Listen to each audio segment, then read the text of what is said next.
시청자 여러분 안녕하십니까. 자, 장중 혼조세를 보이던 코스피 지수가 다시 1780선 위로 올라왔습니다. 사흘 만에 반등이었는데요. 오늘 한국은행이 기준금리를 동결했다라는 소식을 전했습니다. 예상 밖의 일이었고요. 기준금리 인상을 기대하고 있던 보험주가 2% 정도 내렸고 또 금리 동결로 이자 부담이 줄어들 것이다라는 기대감에 건설주들은 2% 정도 오른 하루였습니다. 시장 얘기 좀 더 자세히 해보겠습니다. 주식 고수의 알토란 같은 투자 비법을 함께하는 대박클럽. 오늘은 이트레이드 증권 온라인 PB센터에서 전장석 센터장님 나오셨습니다. 안녕하세요. 예, 안녕하십니까. 예. 자, 코스피 지수가 한국은행의 금리 동결 소식 그리고 선물옵션 동시 만기일이라는 변수를 무사히 넘기고 반등에 성공했습니다. 오늘 장 어떤 이슈들이 있었을지 흐름부터 짚어보고 갈게요. 예, 오늘 시장은 뉴욕 증시가 비교적 강한 모습들을 보여주면서 반등을 시도하는 모습들이 나타났고 또 우려했었던 유럽의 이제 스트레스 테스트 이후에 은행들에 대한 불신들이 좀 있었고 이런 부분들이 시장에 좀 악영향을 미치지 않겠나 이런 생각들이 있었습니다만 전반적으로 분위기는 좀 좋게 마감을 했죠. 예. 이런 부분들이 만기일 앞두고 있는 상태 또 기술적으로는 시장 분위기들이 상당히 좋습니다. 오늘 장중에 개인 투자자분들께서 적극적으로 매수에 가담하는 모습들을 보여줬었고 오후 들어서는 프로그램 매수세가 외국인 투자가들이 보유하고 있는 선물 매도 포지션들이 좀 줄어들면서 베이시스가 좀 좋아지는 모습들이 형성되는 분위기들이 연출되었죠. 이로 인해서 프로그램 매수가 좀 유발되기도 했었고요. 이런 부분들이 전반적으로 만기, 차익거래 매수 잔고가 많이 있기 때문에 삼성생명의 코스피 200 편입을 앞두고 있는 상태에서 어느 정도 물량들의 정리가 있지 않겠나라는 생각들이 좀 있었습니다만 의외로 베이시스라든가 프로그램 매수가 막판에 좀 유입되면서 우려했던 거하고는 달리 비교적 강보합권으로 마감을 했다라는 점은 긍정적인 것을 보여줍니다. 예. 이로 인해서 기술적으로는 차트의 모습들도 상당히 투자자분들이 보시기에는 이거 내가 어디서 많이 봤던 차트인데 그게 종합주가에서 차트가 됐습니다. 그래서 상승에 대한 기대감들이 많이 형성되어 있는 것을 볼 수가 있는데요. 항상 만기일 날이라든가 만기 다음 날에 우리가 눈여겨보셔야 될 것은 우려했던 상황들이 나타나지 않으면 꼭 그 다음날 시장에 영향을 미치는 경우가 종종 있습니다. 그래서 아직 그렇게 낙관을 하시기에는 좀 어려운 상황이고요. 일단 오늘 중요한 뉴스 사항은 역시 한국은행의 금리 동결과 관련된 부분이었죠. 시장에서 기대감들은 어떻게 형성되었냐면 금리를 올리면 이것은 악재가 아니라 호재일 수 있다라는 심리가 있었습니다. 그것은 지금 지수가 움직이지 못하고 고점을 뚫고 강하게 가지 못하는 이유 중에 하나는 경제에 대한 불확실성이었는데 이 금리를 올린다라는 것은 어느 정도 경제에 대한 회복에 대한 가능성들을 금통위에서 생각하고 있다라고 볼 수가 있기 때문에 오히려 금리를 올리면 시장 반응이 어떻게 나타날지 만기 때문에 좀 밀리더라도 오히려 궁극적으로는 좀 올라가는 분위기가 나타나지 않을까 이런 생각을 해볼 수 있었는데 의외로 금리를 동결했죠. 이 부분은 여전히 경기 회복세에 대한 가능성이 아직은 좀 더 시간을 두고 봐야 되는 것이 아닌가라는 부분이고 반면에 이제 금리를 이렇게 동결을 하다 보니까 상대적으로 수혜를 받는 종목이 생겼어요. 예. 그게 건설주였죠. 결국 정부는 부동산보다는 결과적으로는 물가보다는 부동산을 선택하는 정책적인 방향이 되지 않았나라는 생각을 해볼 수가 있어서 경제에 대한 불확실성 또 물가에 대한 부분들이 결국 시장에 여전히 발목을 잡고 있는 것이 아닌가라는 생각을 지울 수가 없습니다. 그래서 결국 오늘 장에서 뚜렷하게 움직인 지수는 강보합권대에 있었지만 상대적으로 상승률이 3% 4%씩 나오는 우량한 대형 종목들이 많이 있었습니다. 대표적으로 여러분들 잘 아시는 이 시간을 통해서 많이 보셨던 종목들이었죠.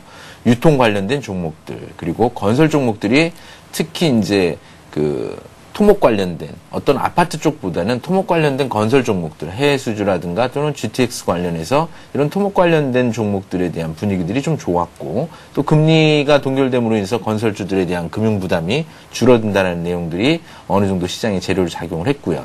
또 실적 호전 관련된 종목들 중에서는 중국 관련된 소비재 종목들이 오늘 전반적으로 아침부터 좀 강하게 장 막판까지 유지되는 모습들을 보여줬습니다. 그래서 결국 지수 측면에서 쭉 정리를 좀 해보면 여전히 시장 분위기를 끌어올리는 데는 기술적으로는 상당히 모습을 갖춰놓았다라고 볼 수가 있겠고 다만 종목별로 보게 되면 그럼에도 불구하고 지수와 연관성이 높은 종목들은 상대적으로 좀 움직이지 않고 있다. 결국은 수익을 내는 그런 종목들 중심의 투자가 이루어지고 있고, 기관 투자가들 같은 경우에도 그런 내용들의 뉴스가 많이 나오고 있습니다. 최근 이제 투신권 같은 경우, 또는 이제 대표적으로 펀드를 가장 많이 갖고 있는 미래에셋 투신 같은 경우에도 우리가 살펴보게 되면 종목들이 많이 바뀌는 양상들이 나타나고 있고요. 또 이들 종목들이 바뀔 때마다 시장에서 해당 종목들에 대한 주가 변화가 극명하게 나타나는 걸 많이 볼 수가 있습니다. 이런 부분들을 고려해 본다면 아직까지 시장이 본격적으로 움직이는 기조가 나타나려면 조금 더 시장을 두고 봐야 되는 것이 아닌가라는 생각을 갖고 있습니다. 예, DTI 규제 완화라는 부동산 이제 완화 방침에 부합을 하려면 금리를 인상하는 것보다는 동결시키는 게 맞겠다라는 판단이 있었습니다. 건설주의 반등의 계기가 됐던 하루였는데요. 자, 일단은 마냥 웃을 수만은 없는 장이다라는 말씀하셨습니다. 내일은 한 주를 마감하는 금요일장이죠. 어떤 대응 전략이 좋을까요? 예, 한 주를 마감하기에 앞서서 이제 주간 주봉도 한번 살펴보고요. 예. 이번 주 일봉 모습도 좀 보고, 그리고 이제 우리가 계속 얘기하고 있던 9월 달은 기본적인 기조가 어떤 혼조에 대한 조정 가능성을 염두에 두고 월봉의 시나리오를 예상을 했었습니다. 이런 관점에서 기술적인 차트의 흐름들을 한번 살펴보도록 하겠습니다. 자, 먼저 일봉을 좀 길게 놓고 살펴보시게 되면 아직까지 시장 흐름들은 여전히 추세적인 상승 기조에 있습니다. 이것을 좀 확대해서 놓고 보게 되면 오늘 만기일이기 때문에 거래가 좀 늘어난 부분들은 있지만 기존의 거래량의 추세는 여전히 회복을 하지 못하고 있고 하락을 하고 있는 상태입니다.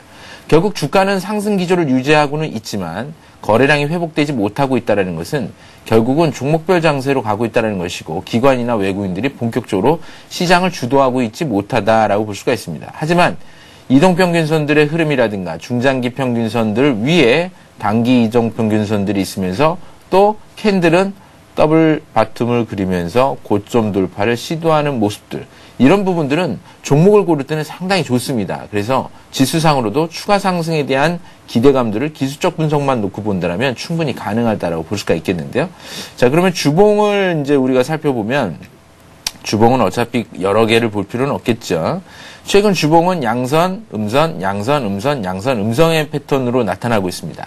오늘 주가가 올라서 주봉상으로는 1800선에 근접하는 모습을 보여주고 있지만 오늘 프로그램 매물들이 나타나지 않고 장을 마감을 했기 때문에 만일 내일 시장에 대한 흐름들이 비교적 좋지 않을 경우에는 결과적으로는 계속 양선과 음선이 반복되는 혼조세를 벗어나기 어렵다라는 시각이고요.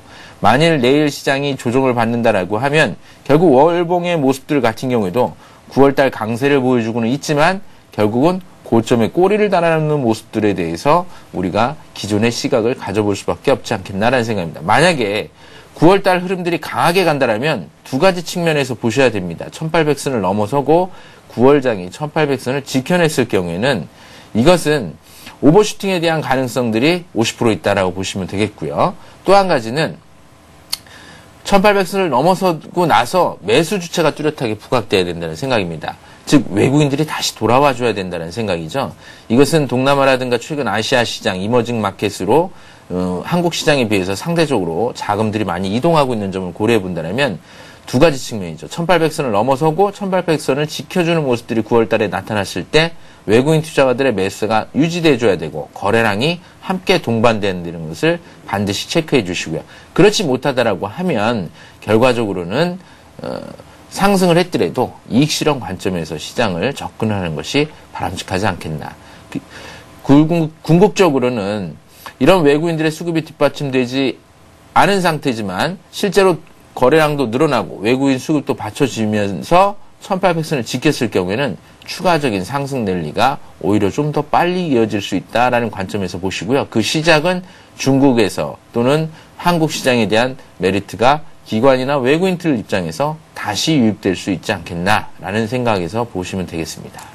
예, 앞으로의 장에서는 어떤 점들을 유념해 봐야 하는 건지 정리를 해봤습니다. 자, 주식 고수들의 날카로운 투자 전략을 함께하는 대박클럽 누구나 함께하실 수 있습니다. 샵 5588번으로 문자 남겨주실 수 있는데요. 상담 받고 싶으신 종목의 이름과 매수하신 가격, 비중 등등을 적어주시면 저희가 자세한 상담을 해드리고 있으니까요. 여러분들의 많은 참여를 부탁드립니다. 자, 이어서 고수의 대박 포트폴리오를 함께합니다.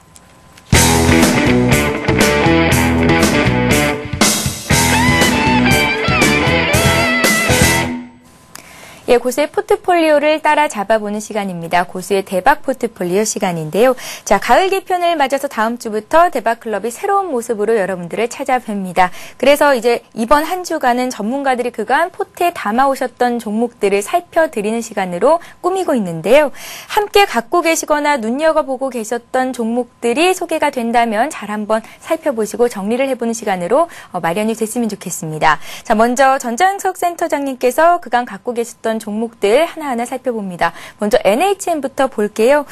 갖고 계신 기간이 한 38거래일 정도가 지나고 있습니다. 매수한 가격 정도에 다시 올라와 있는 상태고요. 앞으로의 흐름은 어떻게 보시는지 얘기를 좀 들어볼게요. 예, 이 종목은 7월이 시작되는 첫 주에 매수를 해서 근 한 달 이상 가지고 있는데 예. 다른 종목에 비해서 상대적으로 오르지 못했습니다. 이 종목을 편입했던 근본적인 이유는 시장을 주도했던 주도 종목들이 어느 정도 많이 올라서 과열 양상들이 나타나지 않겠나. 그런 측면에서는 지수가 좀 흔들린다라는 가정하에서 2분기 때를, 3분기 때를 접근을 했었던 것이고요. 그런 측면에서 우량한 종목들 중에서 외국인 매매가 있고 상대적으로 주가가 오르지 못했고 3분기에 실적이 좋아질 만한 종목은 어디냐. 그래서 내수와 유통 또 소비재 쪽에다 포커스를 두고 종목을 선정했었습니다. 그래서 이 NHN 같은 경우에는 그런 관점에서 보면 아직 기관에 손이 닿지는 않았지만 외국인들의 매수가 유입된다는 측면에서는 긍정적으로 봤었는데요. 그래서 오히려 이런 종목은 지수가 좀 조정을 받는 시기에 상대적으로 지수의 하락보다는 안정적으로 가겠다라는 측면에서 포트폴리오에 편입을 했기 때문에 그런 관점에서 좀 보실 필요가 있겠고요. 그렇다고 해서 이 종목이 실적이 나쁘냐 또는 실적에 대한 기대감이 없나 그렇지는 않습니다. 이 NHN은 이미 뉴스상으로도 여러 번 접하셨지만 광고 수익이 좀 더 개선될 것이다 라는 부분 또 이 광고 수입을 통해서 추가적으로 새로운 매출 사업들을 펼쳐갈 것이다 라는 기대감들이 있고요. 최근에는 태블릿 PC라든가 스마트폰이라든가 다음에 비해서 조금 뒤졌지만 이제 본격적으로 지도 서비스라든가 본격적인 서비스들이 나오고 있다라는 측면에서 일단 19만 원대를 중심으로 해서 지지 기반이 무너지지 않는다면 좀 더 수익이 날 때까지는 보유하고 있는 것이 가능하지 않겠나라는 생각입니다. 그런 의미에서 차트를 한번 살펴보시게 되면 전반적으로 박스권대 흐름이 장기적으로 진행되고 있는 상황을 조금 긴 측면에서 보시게 되면 충분히 보실 수가 있겠는데요. 기간 조정이 제가 여러 번 말씀을 드렸습니다만 기간 조정이 길면 길수록 시장은 추가적으로 거래량을 동반하고 기관 투자가들의 또는 외국인 투자가들의 주된 매수 주체들이 형성된다면 주가는 충분히 움직일 여력이 있습니다. 다만 현재는 앞서 종합주가지수의 트렌드하고도 비슷합니다만 박스권을 거쳐가고 있지만 거래량이 본격적으로 늘어나지 못했어요. 그래서 최소한 현재 시점에서 본다면 거래량이 한 30만 주 이상 50만 주까지 이전처럼 거래량이 좀 형성돼 줘야만 이런 거래량의 증가 모습들이 나타나 줘야만 추가적인 상승 여력이 있다라는 것이고요. 밑에 보시게 되면 그 외국인 투자가들의 순매수 기조는 꾸준하게 이어지는 것을 볼 수가 있습니다. 기관 투자가들만 8월달, 9월달 장세에서 매물들이 좀 나왔었고 9월달 접어들면서 이제 조금씩 관심을 갖고 있기 때문에 역시 3분기 지나서나 주가 움직임들이 좀 나오지 않겠나. 그래서 9월까지 좀 지켜보시면서 보유하고 계신 분들은 좀 더 시간을 두고 보시는 것이 좋을 것 같고요. 아직 매수를 하지 못하셨다면 19만 원 가까이 오면 매수를 하시는 것은 큰 무리가 여전히 없을 것으로 보여집니다. 센터장님, 네. 목표가 23만 5천 원은 그대로 유지를 하시는 건가요? 네, 그렇습니다. 아직 움직이지 못했기 때문에 시동이 한번 걸리면 잘 가지 않겠나. 기대감은 여전히 가지고 있습니다. 예, NHN 살펴봤고요.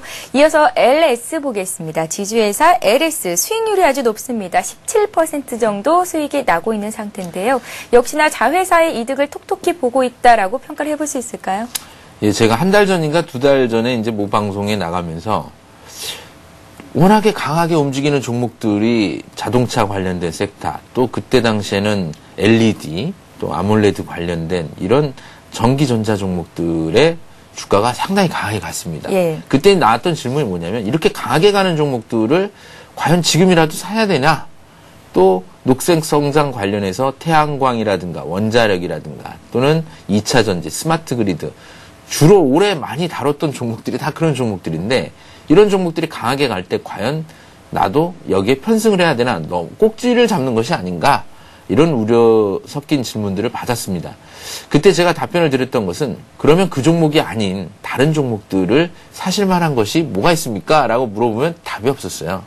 그 얘기는 뭐냐면 시장을 움직이는 종목들은 항상 순환하게 되어 있지만 그 순환하는 과정에 내가 없다고 하면 결국 수익률을 내기가 어렵다는 것입니다. 예. 그래서 종목은 항상 바뀔 수 있어요. 그래서 그때 강하게 움직였던 종목들이 어느 정도 적정 주가, 밸류에이션 가치를 이미 넘어섰을 경우에는 이때 물량을 좀 줄이고 상대적으로 실적이 좋은데 아직 움직이지 않은 또 기관 투자가들의 펀드들의 매물들이 꾸준히 나오는 상황에서 종목을 바꾼다면 뭘 갈까?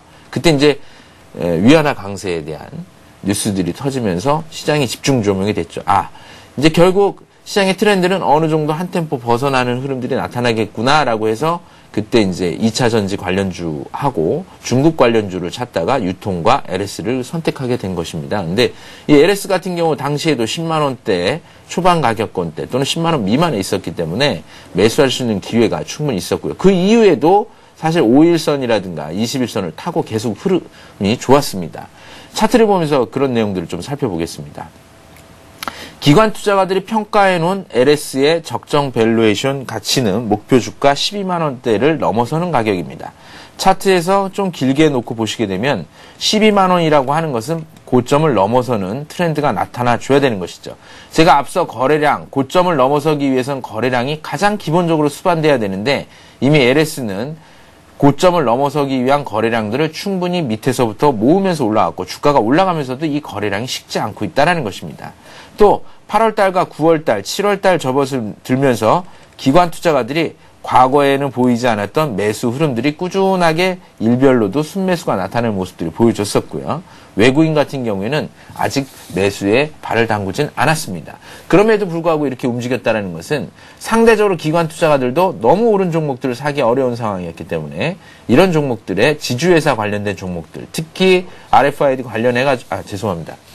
그 지주회사 계열사들이 이제 지분법 평가 이익들이 내년부터 본격적으로 적용이 되죠. 예. 그런 측면에서 보면 LS 같은 경우 또는 GS 같은 경우가 우량한 자회사들에 대한 실적 호전들이 계속해서 있었고요. 그리고 정부의 녹색 성장 정책과 맞물린 사업 확장들을 적극적으로 진행하고 있어서 재료 가치가 충분히 있었습니다.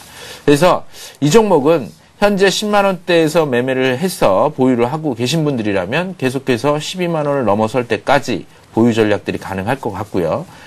참고적으로 보셔야 될 것은 기관 투자가들의 수급에 의해서 주가 변동이 최근 너무나 빠르게 나타나고 있기 때문에 기관 투자가들의 순매도가 연속해서 3일 이상 나왔을 경우에는 조금 시각을 밀어두시면서 매매 타이밍을 좀 늦춰주시는 게 좋겠고요. 지금은 이미 12만 원 가까이 왔습니다. 목표가 대비 한 5, 6천 원 정도밖에 남지 않았기 때문에 추격 매수보다는 보유 관점에서 계속해서 접근하는 것이 큰 무리가 없겠습니다. 예, LS 봤고요. 이번에는 NC소프트 살펴보겠습니다.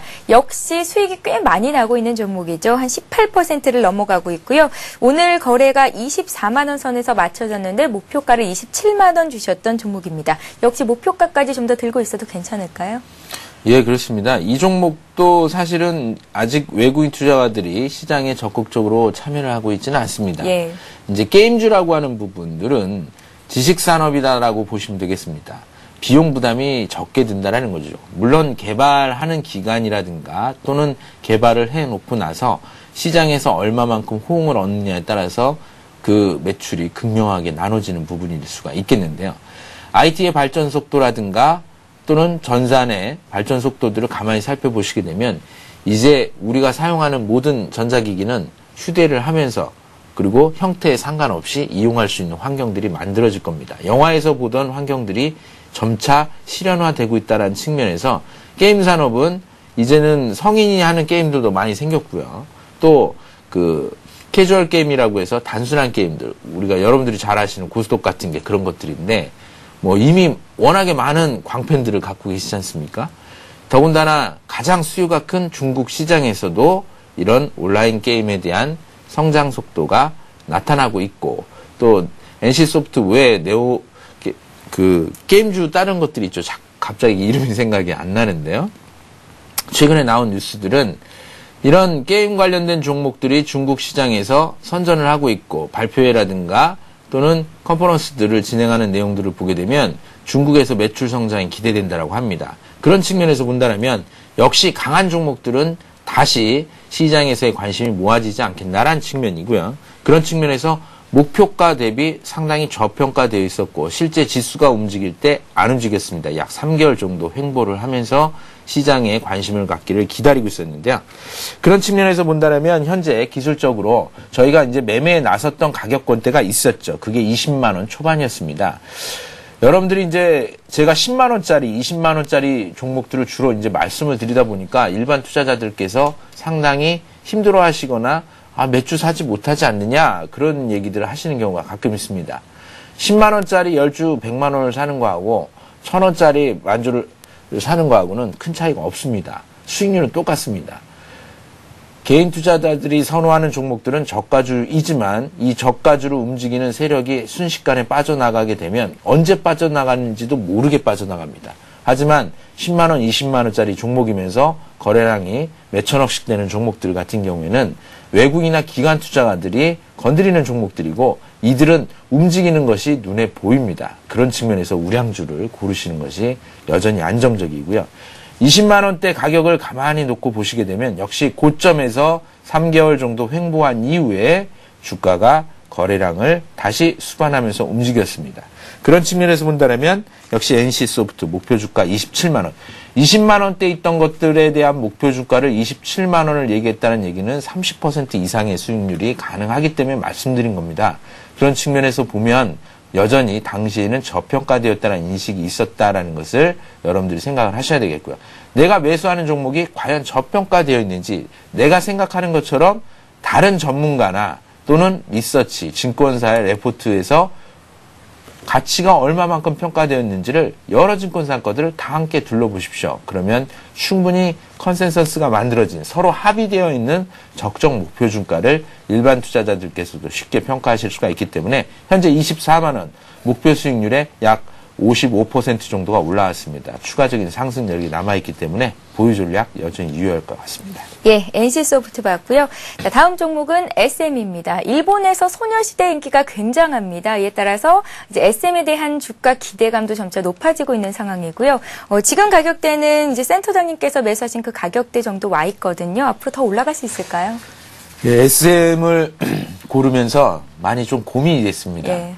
이 SM 같은 경우에는 유일하게 시장에 상장되어 있는 엔터테인먼트 회사이면서 시장 지배력이 1위인 업체이기 때문에 대표주로서의 값어치는 있겠지만 과연 일반 투자자분들에게 기관 투자가들이 적극적으로 시장에 참여하지 않고 또 외국인도 많이 매매하지 않고 있는 이 종목을 권해주는 것이 맞을까라는 생각을 했습니다. 이제 당시의 기준은 뭐였었냐면 IT나 자동차가 밀린다라는 가정하에서 그러면 우리가 좀 더 쉽게 그리고 흔히 알 수 있고 우리 주변에서 알 수 있는 종목을 한번 찾아보고 그러면서도 우량한 1등주를 찾아보자라는 측면에서 이 SM을 저희가 선정을 했었는데요. 아직은 매수가에 있습니다. 이제 일본 진출, 소녀시대 일본 진출이 얼마 전 뉴스에서도 보도가 됐지만 상당히 인기가 있었다라고 합니다. 중요한 부분들은 게임주, 또 NHN, NC소프트도 마찬가지지만 이 엔터테인먼트 관련된 시장 역시도 제조업이라든가 어떤 금융업처럼 비용 부담이 수반되는 것이 아니기 때문에 시장 트렌드를 반영할 수 있다고 생각을 하고 있습니다. 그런 측면에서 현재는 거래가 수반되어 있고 최근 들어서는 외국인의 매수 흐름들도 형성되고 있다는 측면에서 관심을 좀 가질 필요가 있겠고요. 또 스마트폰이 엄청나게 예약 주문도 들어오고 있고 많이 팔리고 있죠. 스마트폰이 이렇게 많이 팔리게 되면 우리나라 같은 경우는 이제 음반 가게에 가서 CD를 잘 구매를 하지 않죠. 예. MP3를 듣거나 그렇습니다. 근데 일본은 반대입니다. 음반 시장하고 이 디지털 음원 시장하고 7대3 정도 비중인데 우리나라는 그게 반대로 바뀌었죠. 일본 시장은 왜 그럴까요? 아직까지 소장 가치를 중요하게 생각하는 걸까요? 경제활동 인구 측면에서 보면 여전히 일본은 그 젊은 층보다는 청장년층 이상의 인구 연령대를 가지고 있기 때문이 아닌가라는 생각이 좀 들고요. 예. 저희는 이제 뉴미디어가 워낙 빠른 속도로 발전하고 있고 편리성들이 있고 이런 부분들이 좀 시장에서 빠른 트렌드를 갖고 있는 것이 아닌가라는 생각이 듭니다. 그래서 그런 측면에서 본다면 음반 판매량이 늘어나고 있어서 직접적인 수혜가 가능하고 상대적으로 최근 들어서는 디지털 음원에 대한 수익들이 증가될 것으로 보고 있고 해외 로열티 수익도 기대가 되고 있어서 일단은 현재 주가 수준에서 21선이 깨지지 않는 범위 내에서는 매수하셔도 무리가 없겠고요. 만약에 붕괴된다라고 하면 손절가를 확인하시면서 진입 시점을 선정하시는 것이 중요할 것 같습니다. 예. 자, 이번에는 보유하신 지 한 12거래일 된 종목입니다. 락앤락의 흐름을 보겠는데요. 수익률이 한 5% 정도 넘어가고 있네요. 예, 락앤락도 이제 대표적인 중국 관련된 종목이죠. 뭐 중국 관련된 종목 하면 여러분들 잘 알고 계실 겁니다. 워낙 뉴스화가 많이 되었죠. 대표적인 게 이제 화장품 관련된 종목입니다. 제가 현대백화점 잠깐 말씀을 드리면서 소비 패턴이 바뀐다라는 얘기를 드렸습니다. 여러분들의 소비 패턴은 어떻습니까? 한번 살펴보시게 되면 이제 작은 차를 선호하시는 보다는 큰 차를 선호하는 분들이 많고 저 젊은 층 같은 경우는 집을 구매하는 것보다는 집은 사는 곳이다라는 생각을 하지 사야 되는 어떤 물건으로 생각하지는 않습니다. 마찬가지로 중국도 마찬가지죠. 경제 성장이 진행되면서 빈익빈 부익부 현상이 확대될수록 소비에 있어서도 마찬가지 그런 현상이 나타나는데요. 대표적으로 락앤락 같은 경우에도 과거에 음식을 어떤 용기에 담으면 어떻습니까? 없는 시절에는 그게 중요하지 않습니다. 근데 이제 락앤락 같은 경우에도 건강을 생각하면서 그라스락 수요가 늘어나기 시작했고 오래도록 또 환경적인 영향에 따라서 냉장고가 많이 보급되면서 정리하고자 하는 수요도 생겼고 그런 틈새 시장을 잘 공략했다라고 볼 수가 있겠죠. 중국이 바로 그런 시점에 놓여 있다라고 보시면 되겠습니다. 그런 측면에서 락앤락은 중국 관련된 내수 소비 관련된 종목으로 화장품 업종 그리고 유통 관련된 업종 유통이 잘 된다는 얘기는 유통에서 주부들이 또는 소득 수준 있는 사람들이 소비할 수 있는 물품들이 잘 나간다는 얘기로 볼 수가 있기 때문에 좀 더 목표 주가까지는 가져갈 필요가 있지 않겠나라는 생각이고요. 예. 일단 목표가는 전고점 4만 원을 돌파하는 시점까지는 가야 되지 않겠나라는 생각을 갖고 있습니다. 기술적으로 차트를 통해서 보시게 되면 고점을 앞두고는 있는데 과연 이 고점을 넘어설까라는 생각을 해봐야 되겠는데요. 거래량은 이미 고점 수준의 거래량을 넘어선 상황이다라고 볼 수가 있겠고요.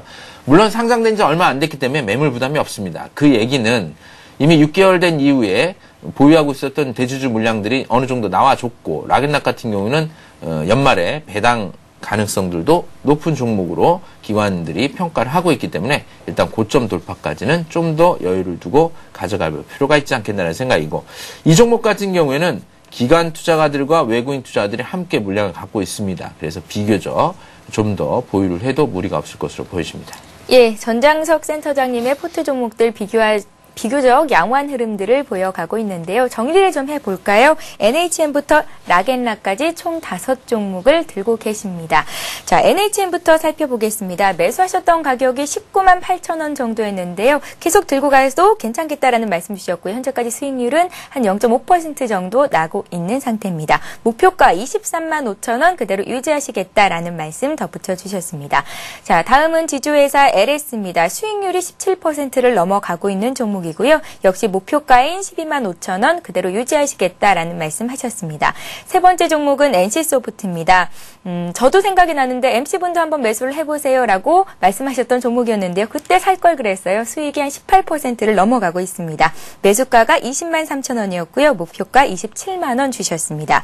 자, SM입니다. 소녀시대가 일본으로 진출하면서 수익성이 기대될 것이다라는 그러한 기대감도 역시 주가에 반영이 되고 있고요. 매수가가 17,000원이었고 목표가 22,000원 주셨습니다. 마지막 종목 볼게요. 락앤락인데요. 수익이 5%를 넘어가고 있습니다. 42,500원. 중국 소비가 살아나면서 역시 수혜를 볼 수 있을 만한 종목이다라는 말씀 주셨습니다. 자, 그간 전장석 센터장님의 포트 종목들 함께 하셨던 분들은 오늘 이 시간이 정리할 수 있는 아주 좋은 기회가 되셨을 것 같습니다. 자, 저희가 고세도 투자 비법 시간에 매일매일 한 종목씩 기업 분석을 해드렸었는데요. 그간 전장석 센터장님께서 살펴주셨던 종목들이 또 현재까지 어떤 움직임 보이고 있고 또 사셨던 분들을 위해서 정리를 해주신다고 하니까요. 지금 이 시간도 잘 한번 들어보시기 바랍니다. 자, 센터장님, 예. 베이직하우스부터 살펴볼게요. 그때 매수를 해도 괜찮겠다 한 가격보다 주가가 많이 올라와 있어요? 예, 이 베이직 하우스는 저희 센터의 이제 담당 종목을 분석하시는 이제 과장이 나와서 여러분들에게 이제 권해드렸던 종목인데요. 8월 11일 초가 아닌가 이렇게 생각이 됩니다. 예. 8월 초에 주가는 오히려 추천을 하고 주가가 좀 조정을 받기도 했었습니다. 하지만 역시 마찬가지로 당시에 그 상승세가 워낙에 좋은데다가 중국 관련된 이슈들이 있었기 때문에 조정을 받더라도 우리가 적극적으로 좀 공략을 해볼 필요가 있지 않나. 일단 13,000원이라고 하는 즉 추세가 무너지는 가격권대가 붕괴되지 않는다라면 오히려 14,000원대 가격을 중심으로 해서 매수가 가능하다라는 말씀드렸는데 목표가는 18,000원 정도. 락앤락은 똑같습니다. 이 베이직 하우스 같은 경우에도 그 중국 내에서 의료가 그 옷들이 상당히 잘 팔린다고 합니다. 화장품하고 똑같은 트렌드다라고 보시면 되겠습니다. 화장품이 명품 대접을 받고 있는데 베이직 하우스 같은 경우는 상대적으로 그런 명품 대접은 아니지만 일반인들이 많이 입을 수 있는 그런 트렌드, 젊은 층의 트렌드를 갖고 있기 때문에 수요가 많이 늘어난다고 하니까 좀 더 중국 관련된 이슈나 재료가 없어지기 전까지는 목표가까지는 가져갈 필요가 있지 않겠나. 지금 16,900원이니까 이제 약 1,000원 정도 남았습니다. 그래서 17,000원대를 넘기고 나서는 매도 시점들을 좀 찾아볼 필요가 있겠고요. 상대적으로 현재는 거래량들이 점진적으로 늘어나는 분위기들은 아직 형성되고 있지는 않습니다. 그럼에도 불구하고 기관 투자가들이 여전히 순매수 흐름들을 가져가고 있기 때문에 기관 투자가들의 매물이 나타나는 시점 또 목표가 근처에서 물량들을 던지는 시점들을 찾아보는 것이 필요할 것으로 보여집니다. 다음은 이제 한화케미칼인데요. 한화케미칼 같은 경우에는 제가 한 2주 정도 된 것 같습니다. 이 한화케미칼은 당시에 당일날이었었죠. 제가 종목 분석을 하는 당일날 화학업종들이 상당히 강한 모습들을 보여주면서 올랐습니다. 그래서 그때 말씀드리기를 오늘 이렇게 강했는데 이거 오늘 사야 되나? 라는 생각으로 질문을 하셨던 걸 기억을 하는데 그래서 제가 오늘 강하지만 앞으로도 화학업종들은 목표 주가까지 어느 정도 가치가 있으니까 굳이 서둘러서 안 사셔도 됩니다. 왜냐하면 추격 매수해봐야 목표 주가까지 수익률 낼 수 있는 구간들이 많지 않기 때문에 오히려 조정을 받을 때 사야 목표 주가를 고려했을 때 수익이 난다라는 말씀을 드렸었던 종목으로 기억을 합니다. 그래서 그때 매수가가 24,000원이었는데요. 제가 추천한 당일날 이 종목이 26,000원까지 올랐었습니다. 그래서 궁극적으로는 3일 동안 충분히 조정을 거치면서 매수할 수 있는 기회를 주었고 결과적으로는 추세선을 깨지 않고 매수세가 유입되면서 주가가 올랐고요. 다행스럽게도 그 이후에 화학 관련된 종목들은 비교적 시장에서 긍정적인 평가들이 계속해서 주었고요. 또 외국인 투자가들의 순매수가 최근 다시 좀 살아나는 모습들이 기관하고 같이 나타나고 있습니다. 이 밑에 보시게 되면 거래량 바로 밑에 이제 기관 투자가들의 매수가 오늘 어제 좀 들어왔고요. 외국인 같은 경우는 최근 한 4일 연속 순매수가 형성되고 있어서 추가적인 상승 여력이 좀 남아있다. 단 여러분들에게 말씀드렸던 목표가가 27,000원을 넘기게 되면 상대적으로 수익이 날 확률이 적으니까 그때는 또 이익을 좀 정리를 해주셔야 된다는 말씀드렸어요. 그래서 27,000원 넘기면 부분적으로 좀 물량을 좀 줄여놓는 그런 전략으로 시장을 접근하시는 건 좋겠습니다. 예, 한화케미칼 받고 마지막으로 현대백화점도 있었죠. 일주일 전쯤에 말씀을 하셨던 종목인데요. 며칠간 하락하다가 어제부터 다시 반등을 시도하고 있습니다. 매수하라고 말씀하셨던 그 가격 대비해서도 목표 주가에 이제 도달하고 있는 상태고요. 앞으로 어떻게 볼까요?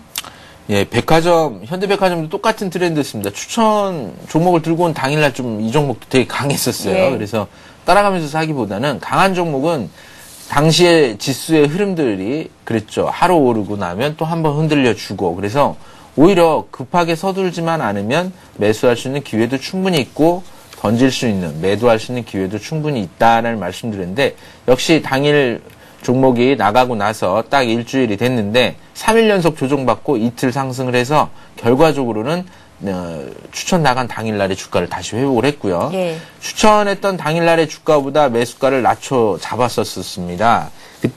그때 현대백화점은 12만 원을 매수가로 말씀드렸고 당일 종가가 그때 13만 3,500원이었었기 때문에 조정을 기다리면서 매수를 권해드렸던 종목이고요.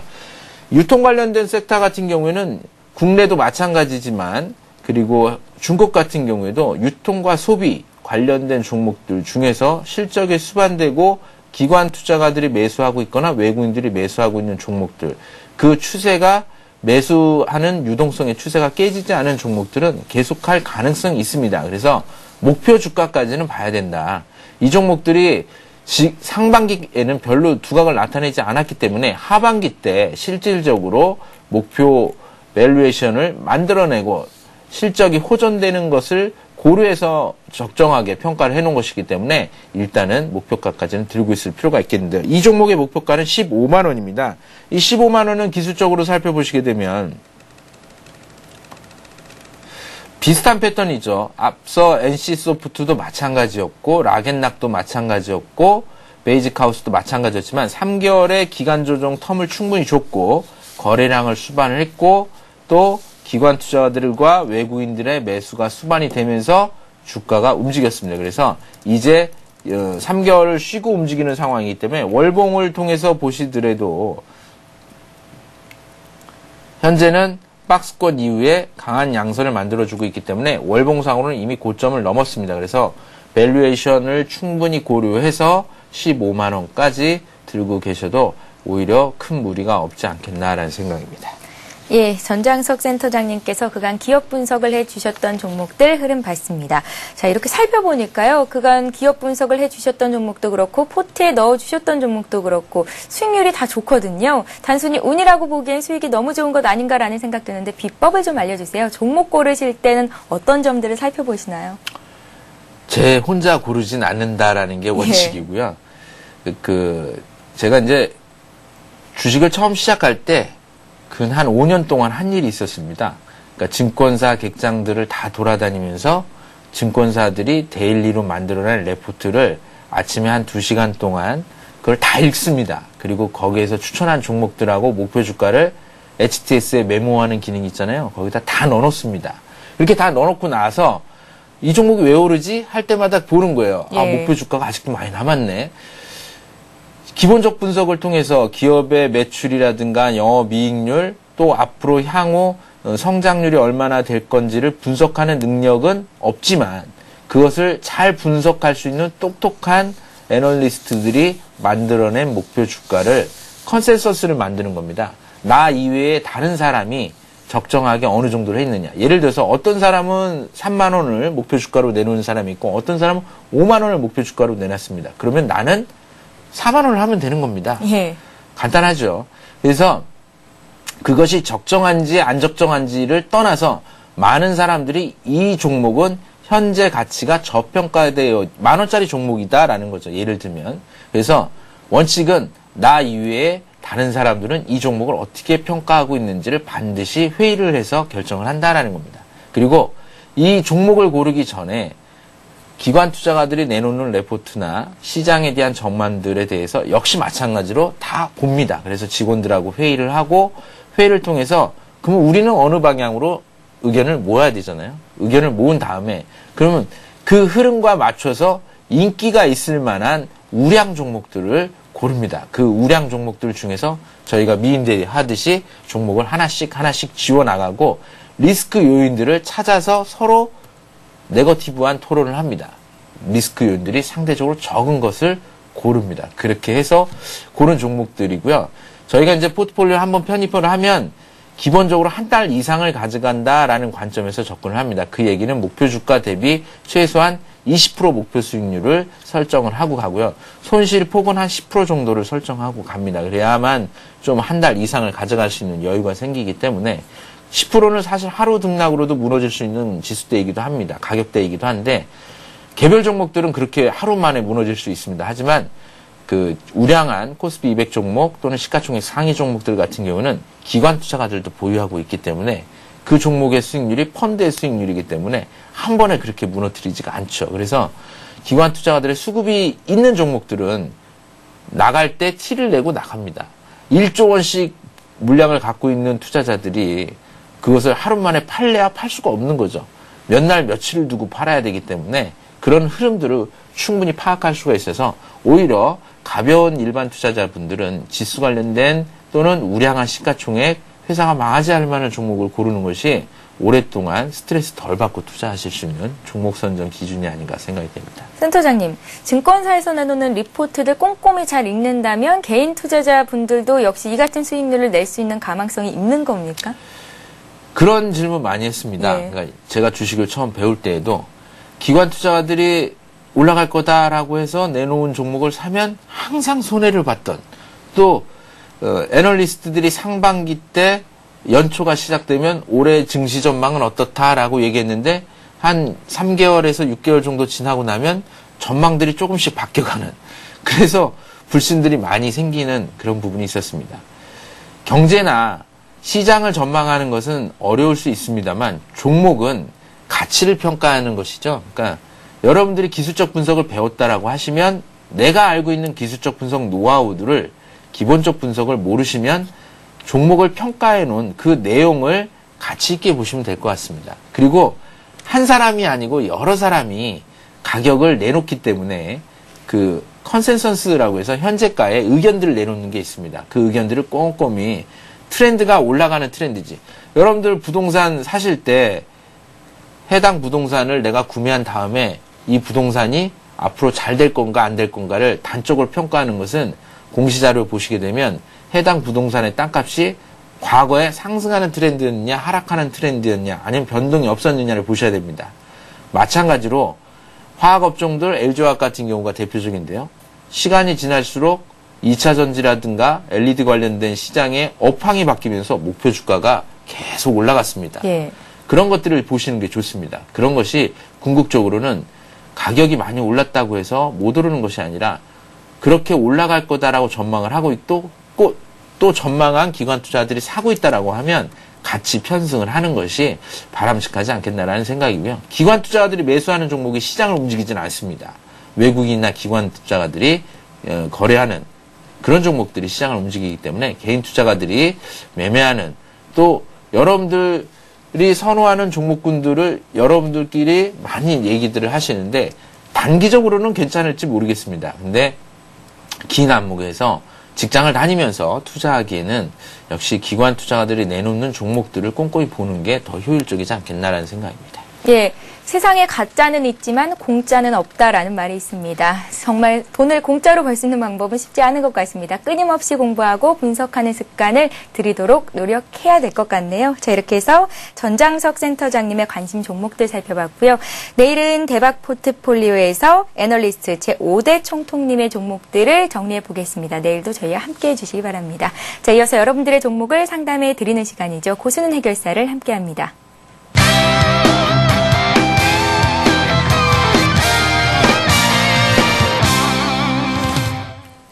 예, 샵 5588번으로 여러분들의 종목 상담 신청을 받고 있습니다. 문자 참여하실 수 있는 번호고요. 이쪽으로 전화를 연결하고 싶으신 분들은 전화 연결하고 싶습니다. 문자 남겨주시면 전화도 드리겠습니다. 자, 먼저 문자 참여해 주신 분의 종목을 보겠습니다.